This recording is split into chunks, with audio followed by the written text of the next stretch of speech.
Look closely at the sovereign sitting inside these palace walls. This is a man who already possesses everything a ruler could ever need: absolute authority, vast territories, and storehouses overflowing with resources. Yet his attention is divided between two very different treasures. On one hand, he deeply loves his young daughter, Marigold. On the other, he is captivated by the cold, hard gleam of physical wealth. He treats both with a similar kind of reverence. He weighs the breathing, living reality of his child on the same mental scale as a stack of shiny coins, seeing them both as assets to be collected and admired. By equating human connection with material accumulation, the king built a world where every object and every person is reduced to its perceived price tag. The catalyst for change arrives in the form of Dionysus. The Greek god presents the king with a blank check, a single, limitless divine wish, completely free of constraints. Faced with infinite possibilities, perfect health, or deep wisdom, or enduring peace, the king's mind instantly defaults to his primary obsession.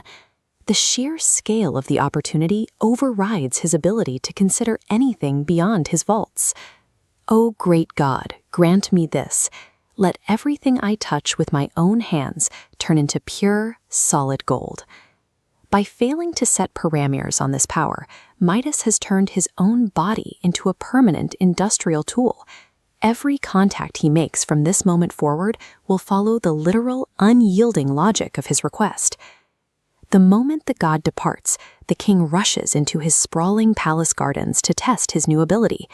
He taps stone pillars and runs his fingers across the masonry, watching the magic take hold with absolute delight.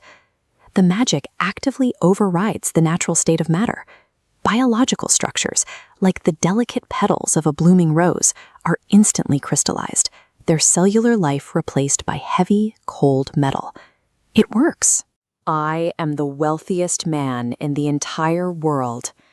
Surrounded by a freshly minted fortune, the thrill of rapid accumulation prevents him from pausing to consider how a world made entirely of solid metal actually functions. Physical reality asserts itself later that evening at the grand dining table. The high of his magical power crashes into a basic biological requirement: the need for calories. Market value and survival utility have become polar opposites. While a single loaf of bread is now worth a fortune in gold, its ability to sustain life has been completely extinguished. You cannot digest wealth. The bread hits his fingers, and the wine touches his lips, and the sustenance solidifies. He is left holding a collection of museum-quality artifacts that his body cannot process. He has successfully engineered a scenario where he possesses the greatest fortune in human history, while simultaneously ensuring he will starve to death. Hearing his panicked cries, Marigold runs into the dining hall. Her presence brings a desperate human element into a room that has become entirely transactional. Seeing his child in tears, the king operates on pure, hardwired parental instinct. He reaches out to comfort her, forgetting the active hazard radiating from his fingertips. The living warmth of his daughter freezes upon contact. Her pulse stops, and she is reduced to a cold, inanimate decorative object. "No, my child, what have I done? My greed, it's a curse. Please forgive me." In his pursuit to turn the world around him into profit, he accidentally destroyed the only thing he actually needed.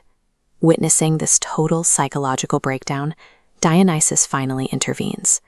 The god watches as the king's absolute repentance takes hold, seeing that the lesson has finally been learned through loss. Instructed to seek the river Pactolus, Midas pours sacred water over the rigid statue.